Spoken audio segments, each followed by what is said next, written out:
할렐루야. 지난 한 주간은 우리 교회가 지난주는 고난주간으로 지켰고 지난 주일은 부활주일로 지켰습니다. 제가 부활주일 예배 때 여러분들의 기분과 감정이 어떠냐 이렇게 한번 질문한 적이 있는데 이제 3일이 지난 지금의 여러분들의 기분이 어떻습니까? 그것은 단순한 감정을 묻는 것이 아니라 여러분들의 영적 감정을 묻는 것입니다. 어떤 사건의 사실도 중요하지만 그 사건이 나에게 어떻게 느껴지느냐 이것도 중요한 문제입니다. 그 이유는 인간은 느끼는 감정의 실존이기 때문에 그렇습니다. 종료주일을 우리가 보냈고 고난주간 한 주간 또 특별 새벽기도까지 하고 지난 주일은 부활주일을 지내면서 여러분들은 예수님의 고난과 부활이라는 이 사실을 우리가 체험했습니다. 직간접적으로 체험했습니다. 그와 함께 그것을 바라보는 종료주일 또 고난주간 또 부활주일을 이렇게 바라보는 여러분들 개개인의 느낌, 그런 감정도 상당히 우리 신앙생활의 중요한 영역입니다. 예수님을 믿으면서도 현대인들에게는 이 감정이 메말라 있는 분들이 있는데 하나님은 인간을 창조하실 때 희로애락을 느끼며 살라고 창조하셨습니다. 그런데 왜 인간들은 이 감정을 느끼지 못하고 무덤덤하게 살아가고 있는 것입니까?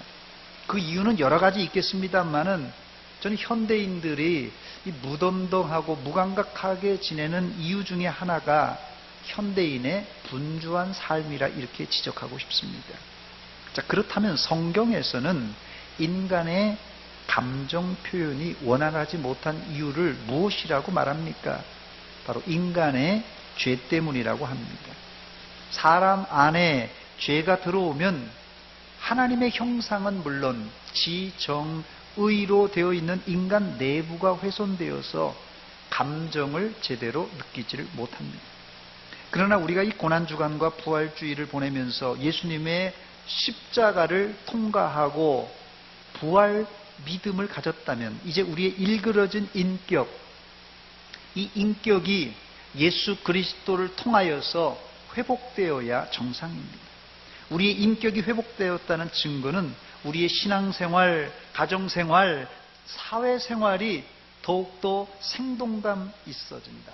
혹은 새로워졌다. 그런 뜻입니다. 다른 말로는 좀 더 즐겁게, 기쁘게 신앙생활 한다는 뜻입니다. 기쁘고 기쁘도다 항상 기쁘도다 나 주께 왔사오니 복 주옵소서. 할렐루야. 어떻습니까? 이 수요일날 예배 참석한 여러분들이 정말 기쁘고 기쁘도도 합니까? 내가 그냥 수요일날 의무방어전으로 여기 앉아 있습니까? 오늘 여러분 말씀 들을 때 여러분 안에 가라앉아 있던 감정이 회복되고 여러분의 인격과 신앙이 더욱 뜨거워지시기를 주의 이름으로 축원합니다. 우리 신앙의 회복으로는 이 내적으로는 어떤 회복이 되냐면요, 우리 신앙의 회복은 내적으로는 예수 그리스도를 인격적으로 만날 때 이 신앙의 회복이 되는데 특히 예수님의 십자가의 은혜와 부활을 통하여서 회복됩니다. 동시에 우리 신앙의 회복은 이 외부 환경을 통하여서도 회복될 수 있는데 하나님이 창조하신 이 대자연을 통하여서 혹은 내가 경험하는 사건, 사고를 통하여서도 우리의 회복이 일어날 수 있습니다. 특별히 벌써 이제 4월달인데 4월은 꽃이 피기 시작하고 5월은 계절의 여왕이라고 부르는데 바로 이런 계절의 꽃과 자연을 통하여서 우리는 간접적으로 하나님을 만날 수가 있습니다. 이것이 하나님이 우리에게 주신 자연 계시, 일반 계시의 축복입니다. 좀 더 유식한 말로 표현하자면 이것을 일반 은총, common grace라 이렇게 부릅니다.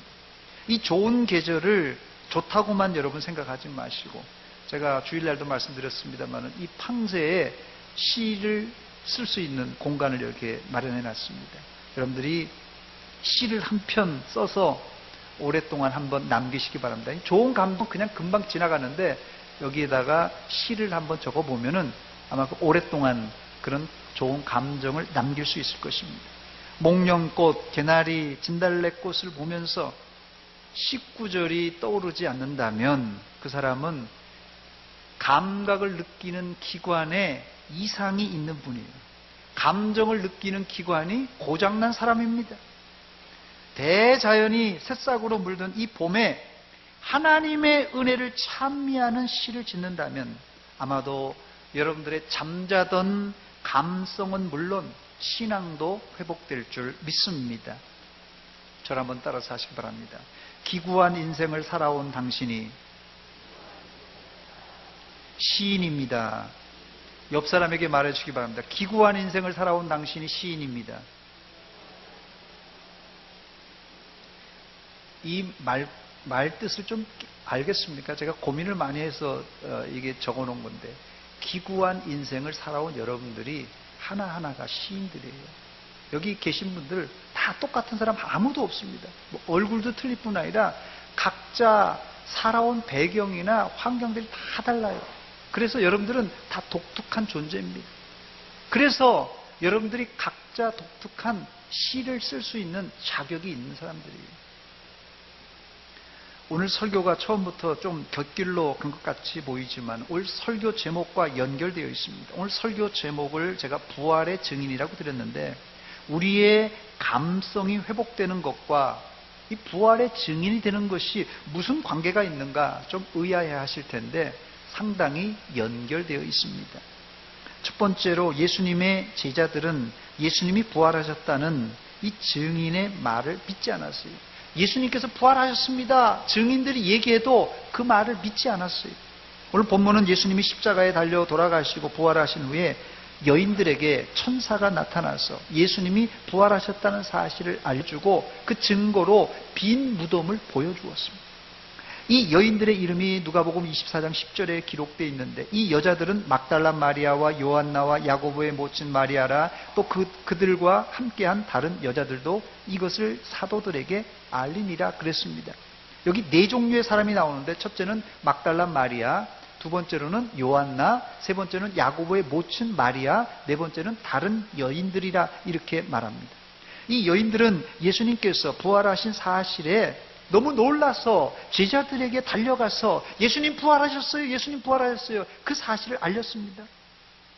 문제는 사도들이 이 여인들의 말을 안 믿었어요. 본문 11절을 보니까 사도들은 그들의 말이 허탄한 듯이 들려 믿지 아니하나 그랬어요. 여기 허탄한이란 뜻은 헬라어로 레로스라는 단어입니다. 이 레로스라는 단어는 어리석은, 이치에 안 맞는 이런 뜻이에요. 허탄한 것, 그들의 말이 지금 이치에 안 맞는 거예요. 한마디로 사도들은 예수님의 부활 소식을 듣고도 믿지 않았습니다. 대신 성격이 급한 베드로는 가만히 앉아 있을 수 없어서 무덤으로 달려갑니다.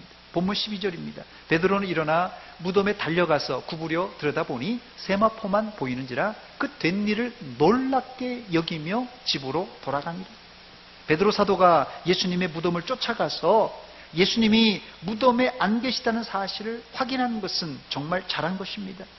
그러나 베드로의 한계는 빈 무덤을 확인하고 놀라기만 했지 아무 조치도 취하지 않았습니다. 본문 41절에 기록된 이 놀랍다라는 단어는 그 뒤에 이 41절에 놀랍다는 단어가 한 번 더 나오는데, 여기서 이 놀랍다라는 의미는 상당히 부정적인 의미로 놀랍다라는 단어가 쓰여져 있습니다. 즉 제자들에게 부활하신 주님이 갑자기 나타나시자 믿지 못하고 이상하다고만 생각하는 것을 여기 놀랍다라는 단어로 표현하고 있습니다. 그리고 이어서 어떤 사건이 또 일어납니까? 엠마오로 내려가는 두 제자에게 부활하신 주님이 나타나십니다. 이 엠마오로 내려가던 제자를 13, 14절에 이렇게 묘사합니다. 그날에 그들 중 둘이, 그날에, 지금 부활하신 날입니다. 그날에 그들 중 둘이, 그 제자들 무리에 있던 그 중에 두 사람이 예루살렘에서 25리 되는 엠마오라는 마을로 가면서 이 모든 된 일을 서로 이야기하더라고 했어요.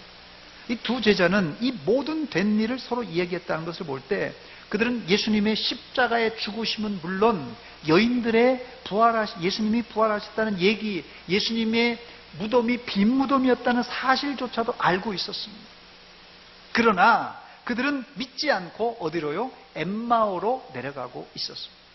두 사람은 예수님을 따르던 제자로서 예수님께 잔뜩 기대를 하고, 아니 자신의 인생을 걸고 예수님을 졸졸졸 따라다녔던 사람들입니다. 그런데 예수님이 너무나 허무하게 십자가에 달려 돌아가시니까 이 두 사람이 너무 허탈하고 슬퍼서 슬픈 빛을 띠고 엠마오로 내려갈 수밖에 없었습니다. 본문 17절입니다. 우리 같이 읽어보겠습니다. 시작. 예수께서 이르시되 너희가 길 가면서 서로 주고받고 하는 이야기가 무엇이냐 하시니 두 사람이 슬픈 빛을 띠고 머물러 서더라 그랬어요. 예수님의 부활을 모르고 십자가만 아는 사람들은 감정이 말입니다. 슬픈 빛을 띌 수밖에 없습니다. 슬픈 빛. 신앙생활을 하면서도 감정이 늘 우울한 사람들이 있는데 이런 사람은 부활하신 예수님을 생생하게 만나지 못했거나 자기 연민의 십자가에만 머물러 있는 사람입니다. 예수 믿으면서도 죽었다가 다시 살고 영원히 산다는 부활신앙이 없는 사람은 슬픔에 잠길 수밖에 없습니다. 저를 한번 따라서 하시기 바랍니다. 부활신앙으로 기쁘게 삽시다. 옆 사람에게도 말해주시기 바랍니다. 부활신앙으로 기쁘게 삽시다. 우리가 이 슬픈 빛을 띠고 살면 안 됩니다. 부활신앙이 있는 사람은 반드시 기쁨으로 살아야 돼요. 아멘? 만약 여러분들이 슬픈 빛을 띠고 만약에 밖에 나가서 그냥 우중충하게 그냥 예수 믿으세요. 만약에 이렇게 슬픈 빛을 띠고 전도한다면 그 전도를 누가 받겠어요? 그렇게 슬픈 종교라면 너나 믿고 너나 지옥 가든지 천국 가든지 마음대로 하라고 해요. 두 번째, 그렇다면 어떤 사람이 부활의 증인이 될 수가 있겠습니까? 첫 번째로 부활의 증인이 되려면 첫째, 이 구약에 기록된 메시아의 예언을 예수님이 모두 성취하심을 믿는 사람이 부활의 증인이 될 수 있습니다. 본문 44절입니다. 또 이르시되 내가 너희와 함께 있을 때 너희에게 말한 바 곧 모세 율법, 제일 첫 번째는 모세 율법입니다. 그 다음 두 번째는 뭐라고요? 선지자의 글, 선지서예요. 그 다음 세 번째는 뭐라고요? 시편에 나를 가리켜 기록된 모든 것이 이루어져야 하리라 한 말이 바로 이것이라고 그랬어요. 알아야 뭘 한다고요? 면장을 한다는 말이 있어요. 알아야 면장을 하는 법입니다. 예수님은 구약에 기록된 모든 예언을 성취하신 메시아라는 사실을 알아야 됩니다. 이 사실을 우리가 똑똑히 알아야 제대로 된 부활의 증인이 될 수 있다는 말입니다.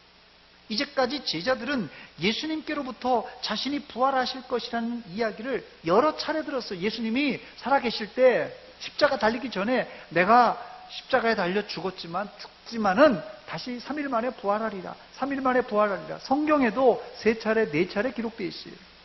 그러나 그때는 제자들이 예수님의 말씀을 듣긴 들었지만 건성으로 듣고 잘 이해하지 못했습니다. 그런데 예수님이 부활하신 후에 예수님께서 나타나셔서 그들의 마음을 열어서 영안을 열어서 성경을 깨닫게 해주시자 그때서야 확실하게 예수님의 부활을 믿게 되었습니다. 본문 45절입니다. 우리 같이 읽어보겠습니다. 시작. 이에 그들의 마음을 열어 성경을 깨닫게 하시고, 마음을 활짝 열어서 성경을 깨닫게 해주실 때 그들의 영안이 열려서 성경을 알고 성경을 깨닫는 이런 눈이 열리는 자가 되었어요. 바로 이런 사람이 어떤 자격이 있다고요? 부활의 증인이 될 수 있다는 것입니다. 우리가 왜 전도를 못하는 것입니까? 우리가 왜 부활의 증인의 역할을 잘 못하는 것입니까? 그 이유는 우리가 부활한 주님을 못 만났던지, 아니면 말씀을 많이 들었지만 우리의 영안이 가리워져서 그런 것입니다. 그렇습니다. 부활의 증인은 아무나 할 수 있는 것이 아닙니다. 두 번째, 부활의 증인이 되려면 성령을 충만하게 받아야 가능합니다. 본문 49절입니다. 볼지어다 내가 내 아버지께서 약속하신 것을 너에게 보내리니 너희는 위로부터 능력으로 입혀질 때까지 이 성에 머무르라고 그랬어요. 지적으로 우리가 성경을 알고 있더라도, 지적으로 우리가 성경을 많이 알고 있더라도 하나님이 약속하신 이 성령을 받지 못하고는 절대 부활의 증인이 될 수가 없습니다. 그래서 예수님은 너희가 위로부터 능력을 입혀질 때까지 이 성에 머물라고 하셨습니다. 예수님이 부활하신 후에 여인들과 제자들은 너무 기뻤어요. 예수님의 부활 사건을 딱 보고는 그냥 긴가민가 했는데 직접 나타나 보시니까, 제자들에게 직접 나타나 보시니까 얼마나 반갑겠습니까? 얼마나 기뻤겠어요. 그러나 그들은 그 부활의 기쁨을 가슴 속에 담아두고 50일, 자그만치 50일을 기다렸습니다. 예수님이 부활하셨으니 빨리 부활한 사실을 전해야 되지 않겠습니까? 여러분, 아무리 특종 기사라도 시간이 지나면 특종 기사도 희미해지는 것이에요. 그런데 예수님은 오히려 제자들에게 너희가 위로부터 능력을 입혀질 때까지 이 성에서 한 발자국도 이제 나가지 말라고 부탁하셨어요. 그 이유가 뭡니까? 딱 한 가지예요. 부활의 증인이 되는 데는 단순히 부활했다는 사실이나 예수님이 부활하셔서 너무 기쁘다는 기쁨만 가지고 부활의 증인 될 수 없습니다. 다시 말씀드립니다. 부활하셨다는 사실과 부활하신 사실을 보고 내가 너무 기쁘다, 이 기쁨 가지고는 부족하다는 것이에요. 부활의 증인이 되기 위해서는 반드시 예수님이 주시는 권능을 힘입어야지 전도할 수 있습니다. 그렇습니다. 부활의 증인, 전도자의 필수 이수 과목은 첫째는 하나님의 언약인 말씀을 밝히 알고 있어야 돼요. 구약의 말씀을 밝히 알고 있어야 되고, 더불어서는 성령 충만을 체험해야만 제대로 된 증인이 될 수가 있습니다. 이게 아주 중요한 얘기인데, 어린아이나 어른이나 목사나 누구든지 예수 믿으면 부활 사건 알잖아요. 부활절을 우리가 지내기 때문에 부활 다 알고 있어요. 그래서 부활을 증거할 수 있습니다. 그런데 여러분들이 사람들에게 예수님이 부활하셨다고 아무리 이야기한들 예수 안 믿는 사람들이 예수님을 믿고 예수님의 부활을 믿겠습니까? 여러분, 신앙은 어떤 사실을 믿는 것 그 이상입니다. 신앙은 어떤 사실을 믿는 것 그 이상이에요. 신앙은 성령의 감동과 감화가 있어야 비로소 구원의 역사, 전도의 열매가 나타나는 법입니다. 성령의 역사와 감동, 감화가 없으면 이 구원의 역사, 전도의 열매 있을 수 없습니다. 제가 서론에서 한 말씀을 다시 반복하자면, 영안을 열어 말씀을 깨닫고 성령 충만을 체험한 사람들의 모습은 세상 사람들과는 달라야 됩니다. 달라요. 진리를 깨우친 사람과 성령 충만을 체험한 사람은 심령 속에서 뭐가 있어요? 기쁨이 있는 사람입니다. 이런 사람은 자동적으로 얼굴과 말과 행동 가운데 즐거움이 흘러나와야 돼요. 흘러나와야 돼요. 이런 사람이 부활의 증인이 될 때 거기에 회심과 부흥의 역사가 나타나는 것입니다. 전도하기 전에 먼저 우리는 우리 자신의 표정 관리부터 해야만 하는 이유가 여기 있는 것입니다.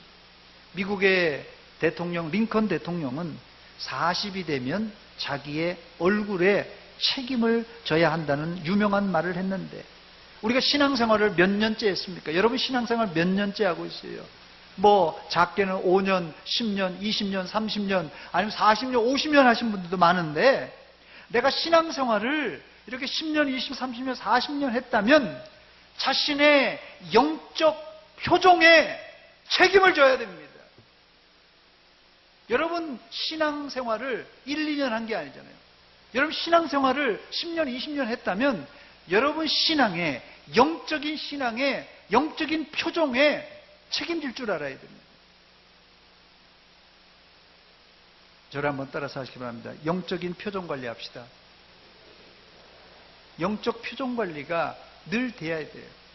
10년, 20년 믿어도 늘 교회에서도 우울한 사람들이 있어요. 표정이 늘 우울한 사람들이 있어요. 그런데 부활의 증인이 되려면 예수님이 부활하셨다는 사실과 함께 내가 가진 이 확신, 내가 가진 이 기쁨이 있어야, 그래야 열매 맺는 증인이 될 수가 있습니다. 세 번째, 끝으로 부활의 증인이 되려면 끝까지 주님을 따라가야 됩니다. 본문 50절에 보면 예수님이 승천하시는 장면이 나옵니다. 한마디로 예수님의 이 땅 위에서의 마지막 순간입니다. 50절입니다. 예수께서 그들을 데리고 베다니 앞까지 나가사 손을 들어 그들에게 축복하시더니, 축복하실 때 그들을 떠나 하늘로 올려지시니 그랬어요. 증인은 누굽니까? 목격자예요. 증인은 목격자입니다. 보지 않고 봤다고 하면 법정에서 위증죄로 걸립니다. 부활의 증인이 되려면 반드시 예수님을 끝까지 따라가야 됩니다. 끝까지 예수님을 따라갈 때 그들은 어떤 축복을 받습니까? 예수님의 축복 기도를 받았어요. 여기 보니까 예수께서 그들을 데리고 베다니 앞까지 나가서 손을 들어 그들에게 축복하시더니, 그들이 끝까지, 예수님이 승천하실 때까지 끝까지 따라갔을 때 예수님께서 손을 들어서 그들에게 축복해 주셨어요. 목사의 축복 기도도 귀한데 예수님이 친히 손을 들고 축복해 주신다면 얼마나 이게 복되겠습니까? 아마 아무리 바빠도 예수님이 축복 기도해 주신다면 아마 다들 나오실 것입니다. 축복을 받은 후에 제자들은 예루살렘으로 돌아오는데 그들의 상태가 어땠다고 성경은 기록합니까? 52절입니다. 같이 읽겠습니다. 52절 시작. 그들이 그에게 경배하고 큰 기쁨으로 예루살렘에 돌아가. 아멘. 보통 기쁨이 아니라 어떤 기쁨이요? 큰 기쁨으로 예루살렘으로 돌아왔습니다.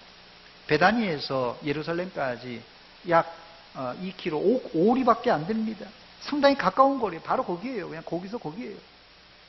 고린도전서 15장 6절에 보면 예수님께서 부활하신 후에 500여 형제에게 일시에 보이셨다라는 기록이 나와 있는데, 아마도 예수님께서 승천하실 때 500여 형제들에게 일시에 보이셨을 것이다, 이렇게 신학자들이 추정합니다. 이 500여 형제들이라고 했으니까 거기에 여자도 빠지고 어린아이도 빠졌기 때문에 여자나 어린아이를 합치면 좋기 1000명 이상은 넘었을 텐데 이들이 뭐라고 하면서 예루살렘으로 돌아왔겠어요?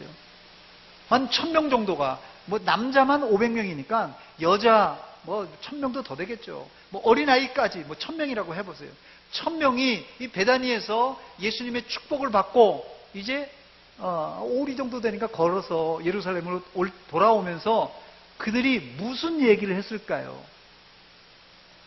요즘 아파트 시세가, 어디가 세종시 어디 아파트가 잘 나간다는데 아파트 많이 올랐대. 어디 드라마 요새 뭐 재미난 드라마 한다는데 그 드라마 봤어. 무슨 얘기하면서 그들이 예루살렘으로 돌아갔을까요? 그들은 머릿속에 아마도 오로지 예수님의 부활과 승천 이야기로 꽃을 피웠을 것이에요. 여러분, 안 그렇겠어요? 예수님의 부활과 승천을 보고 하늘로 올라가는 예수님 보고 나서 자기 집으로 돌아가면서 무슨 뭐 아파트 시세, 무슨 뭐 드라마 얘기, 그런 거 얘기했겠어요? 예수님 생전에 살아가실 때 나 기적도 봤어, 병 고치는 것도 봤어, 뭐 이런 얘기도 들었어 하면서 예수님의 그 일대기 얘기와 부활, 승천 얘기로 아마 꽃을 피우면서 왔을 것입니다. 그런 차원에서 여러분들은 부활절이 3일 지났는데, 부활절이 지난 지 3일 되었는데, 오늘 하루 종일 여러분이 머릿속에 있는 생각과 사람들과 나누었던 이야기의 주제는 무엇이었습니까? 성숙한 성도라면 예수님의 십자가의 고난을 넘어서서 부활과 승천, 그리고 땅끝까지 이르는 전도 이야기가 우리의 관심과 이야기 주제가 되어야 할 것입니다. 이게 부활의 증인들의 태도입니다. 말씀을 맺습니다. 우리 다 같이 53절을 같이 읽겠습니다. 같이 읽습니다. 시작. 늘 성전에서 하나님을 찬송하니라. 아멘. 이들이 예루살렘으로 돌아와 성전으로 가서 무엇을 했습니까? 성전에서 하나님을 찬송했습니다. 시간적으로는 언제 찬송했습니까? 늘 찬송했습니다. 장소는 어디입니까? 성전에서요. 행위는 뭘 했어요? 성전에서 찬송을 했습니다. 대상은 누구에게요? 하나님께 찬송을 올렸습니다. 제가 시간하면 여러분들은 늘입니다. 장소하면 성전입니다. 행위하면 찬송입니다. 대상하면 하나님께입니다. 한번 그렇게 따라서 하시기 바랍니다. 시간은요? 장소는요? 어떤 행위로요? 누구에게요? 하나님께 늘 찬송을 올려드렸어요. 부활한 그 체험, 하나님의 나라에 올라가는 그 승천을 보았던 사람들의 그 이야기거리와 화두와 모든 것이 하나님께 찬양하는 것으로 그들의 삶을 드렸던 것입니다. 여러분들도 부활하신 주님을 만난 제자들처럼 어디 있든지 늘 하나님을 찬송하시기 바랍니다. 이게 2018년도 부활절을 보내는 우리의 이제 삶의 각오가 되어야 됩니다. 이제 우리가 2018년도 부활절은 지나갔어요. 뭐 작년, 재작년과 동일하게 지나갔습니다. 그러나 우리의 신앙이 작년, 재작년과 똑같이 다람쥐 쳇바퀴 도는 것처럼 해서는 안 됩니다. 부활절은 지났지만 늘 찬송하며 기도하며 성령 충만받고 큰 기쁨을 가지고 예수님의 십자가와 부활을 증거하여 부활에 많은 열매 맺으시기를 주의 이름으로 축원합니다. 축원합니다. 기도하겠습니다. 하나님 아버지, 은혜와 사랑 감사드립니다. 고난주간과 부활주일을 지나고 이제 3일째 되었습니다. 고난주간과 부활절을 지난 이후 우리가 3일 동안 얼마나 주님의 고난과 십자가와 부활을 묵상하며 또한 그 부활을 증거하려고 애썼습니까? 하나님, 우리의 무감각해 있는 무감각한 감성과 무감각해 있는 영성을 깨우쳐 주시사 부활하신 주님을 만난 기쁨과 부활하신 주님을 만난 감격을 회복하여서 부활의 온전한 증인 되게 하여 주시옵소서. 예수님의 이름으로 기도하옵나이다. 아멘.